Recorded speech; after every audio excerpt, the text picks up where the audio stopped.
compromise. Hey you guys, how you doing? Welcome back. Welcome back to another session of After You Say I Do. And this series has been really amazing. Today we are welcoming back Alex. You know Alex. Alex, how you doing? It's been a hot minute since our last session.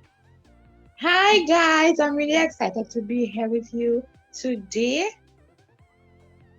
Alrighty, Alex, I could see your excitement with all this waving. Yo, I'm so happy Alex is back, right? You know, Alex and I are just really close friends. So today, Alex is gonna share some information with us about After You Say I Do. You would recognize Alex from our previous videos when we did the Before You Say I Do series. Well, now she's back. Alex is married and she has a beautiful family, and so she's gonna tell us about After You Say I Do. What should we expect? But before we go into those questions about what to expect after you say I do, let's answer the questions that we asked all those before her. Alex, when you entered into marriage, I know that you had expectations, you had a perception as to what marriage was gonna be like.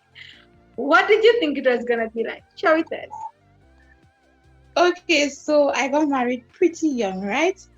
So as a child we all heard those fairy tales about happily ever after, and you have that idea or that perception in your mind where marriage is about matching shirts, matching shoe, matching bag. Like you guys would just automatically blend in with each other. But marriage really, um, the reality of marriage wakes you up from that dream. It really wakes you up from that dream. Speaking about waking up from that dream, tell us about the reality of marriage. What changed? How was it different from your expectations? When did it happen? At what point did you realize that, hey, this is not exactly what I thought marriage was going to be like? Okay, first and foremost is after living with your partner for a while, you'd begin to, like, in your mind you just want everything to go your way, because you would not really think that, or you would not really wonder, um it will never cross your mind that you both were raised from two different households and your way of living before they're not the same. So automatically in your mind you would believe that the way my mother and my father raised me is the right way.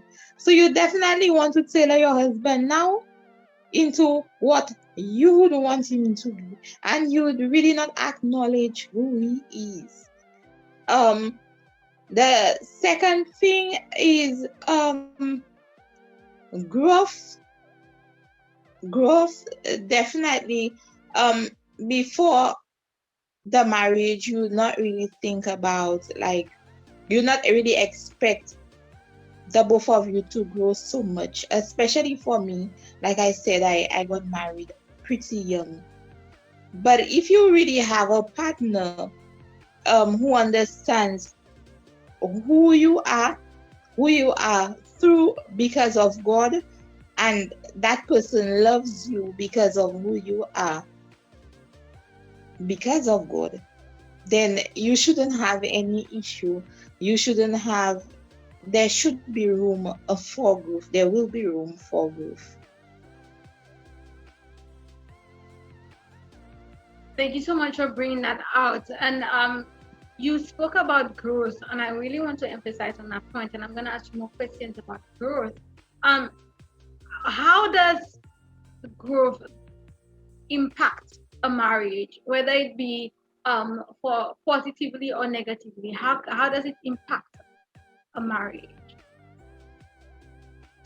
If you really don't have a partner who understands or who has that mindset of growth, or you're the one growing and your partner is just still there, not doing anything, not interested, I could see that marriage having some level of difficulty.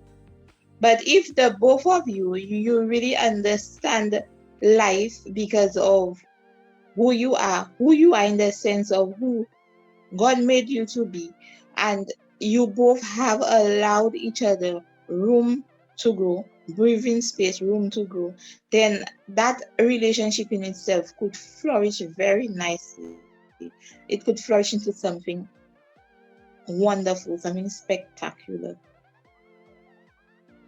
You said something spectacular. Now, isn't that something we want for our marriage? For it to flourish into something spectacular. Listen, I definitely want this for my marriage. Before I make any comments, Alex, are there any last words that you want to share with us?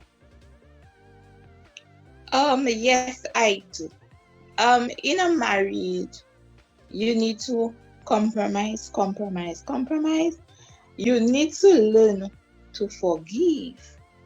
Forgive beyond your expectation. You need to, marriage shows you the true meaning of forgiveness. You see that forgiveness where you actually have to forgive and forget? Marriage shows you that forgiveness. Because imagine you have someone living with you and you see that person basically every day. You need to learn to forgive, forgive, forgive, and have God in the center of everything. Well, we could see that she's definitely staying true to all what has been said before. It is so important that we learn how to forgive, be forgiving people when we go into marriage, and compromise is absolutely mandatory when you enter into marriage. And one of the key things that I want to take away from what you said, Alex, is growth. There must be room for growth as you go into a marriage. Both of you are gonna keep growing. This is not the end of your life. You still have your goals, your expectations that you want to meet, and therefore there must be room for growth. And as a matter of fact, it takes me back to the session of the Before You Say I Do series when it speaks about like compatibility. You need to know that this person is gonna support your growth, and you're not gonna be a problem. Your growth is not gonna be a problem for that person, nor is it going to make the person feel insecure, and vice versa. So, Alex, I thank you for such a powerful session that you brought out so many valid points. You guys, now comes the part that we all used to, but yet still, I need more of you to do it. Go ahead, like, subscribe, tell a friend to tell a friend to tell a friend to tell a friend. Share the link. If you have not joined Nicolaland, we are waiting on you to join. And if you are part of Nicolaland, encourage somebody else to join Nicolaland because we share great information here. Thank you for watching. Bye.